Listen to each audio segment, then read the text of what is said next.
তেওঁ আছে আৰু তেওঁৰ ফুটপ্ৰিণ্ট আমি পাইছোঁ। জীয়াই আছে সুনীল গগৈ। সম্পূৰ্ণ 2 মাহ 11 দিনৰ পাছত অসম আৰক্ষীৰ সঞ্চালক প্ৰধানে নিশ্চিত কৰিলে ঢকুৱাখানাৰ শ্বাসৰুদ্ধকৰ হত্যাকাণ্ডৰ সবাতোকৈ ডাঙৰ খবৰটো। সুনীল গগৈ জীয়াই আছে সেইটো প্ৰমাণ পাইছে অসমৰ আৰক্ষীয়ে। তেওঁৰ ফুটপ্ৰিণ্ট পাইছে, তেওঁ জীয়াই আছে বুলি সকলো প্ৰমাণ ৰহস্য ফাদিল হ'ল সুনীল গগৈ যে জীয়াই আছে।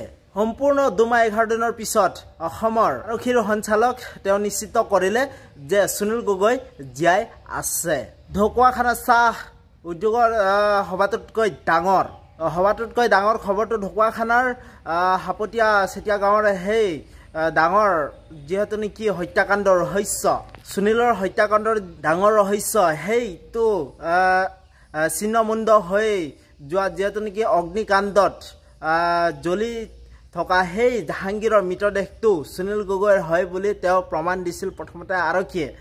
যেতিয়া DNA টেষ্টৰ মতে DNA টেষ্ট যেতিয়া কৰিছিল সেই তাৰ পিছতে সকলো ৰহস্য ওলাই পৰিছিল সেইটো সুনীল গগৈ নহয়, জাহাংগীৰৰহে মৃতদেহ। যিহেতু নেকি ছিন্নমুণ্ড মৃতদেহ জ্বলাই দিছিল সেইটো জাহাংগীৰৰ মৃতদেহ বুলি প্ৰমাণ দিছিল। তেনেকৈ সেইটো সুনীল গগৈ নহয়, জাহাংগীৰৰহে মৃতদেহ।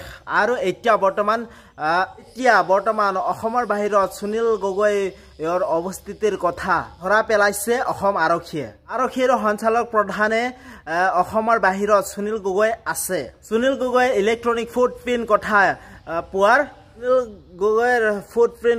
কথা আলোচনা কৰিছে আনুষ্ঠানিকভাৱে। তেনেকৈ সুনীল গগৈ যিদিনাখন ঘটনা হৈছিল তাৰ পিছৰে পৰা এতিয়া CID-য়ে যিহেতু নেকি অভিযান চলাই এতিয়া ফুটপ্ৰিণ্ট পোৱা গৈছে সুনীল গগৈৰ। তেনেকৈ সুনীল গগৈ জীয়াই আছে আৰু তেওঁৰ ফুটপ্ৰিণ্ট পাইছে।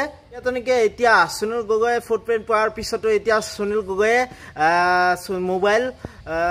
মোবাইল তেওঁ চেঞ্জ কৰি আছে, মোবাইল চিম কাৰ্ড তেওঁ চেঞ্জ কৰি আছে, লোকেশ্যন তেওঁ চেঞ্জ কৰি আছে।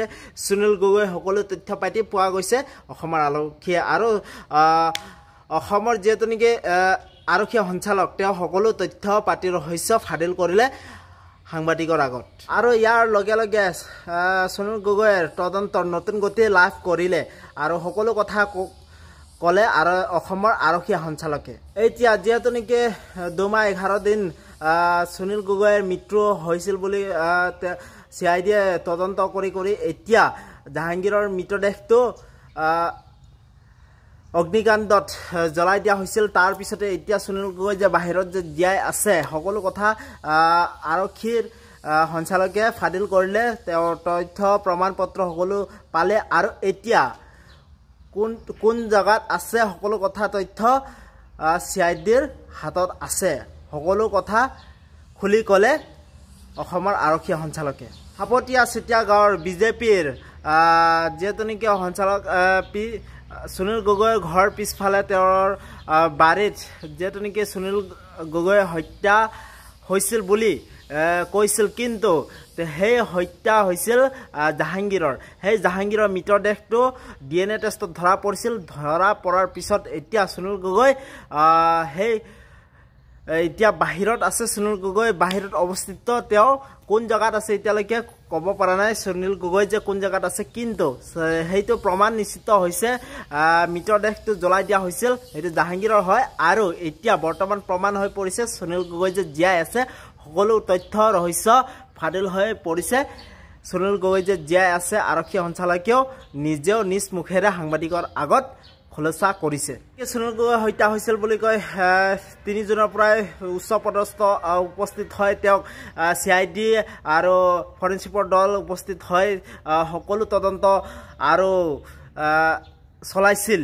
একদম গতিবিধি যিহেতু নেকি হাৰ্ডলি তেওঁলোক তদন্ত চলাইছিল। যিহেতু নেকি এতিয়া তদন্তৰ আঁৰত এতিয়া ৰহস্য ফাদিল হৈ পৰিছে যে সুনীল গগৈ জীয়াই আছে, কিন্তু সেই ছিন্নমুণ্ড জ্বলাই দিছিল জাহাংগীৰৰ। কিন্তু এতিয়া কোনে হত্যা কৰিছিল জাহাংগীৰক সকলো ধৰা পৰিব। সুনীল গগৈ যিদিনাখন ধৰিব গ্ৰেপ্তাৰ কৰিব সকলো কথা তদন্ত ওলাই পৰিব। এতিয়া কোন জেগাত আছে সুনীল গগৈ সকলো তদন্ত ৰহস্য ফাদিল হ'ব গৈ আছে।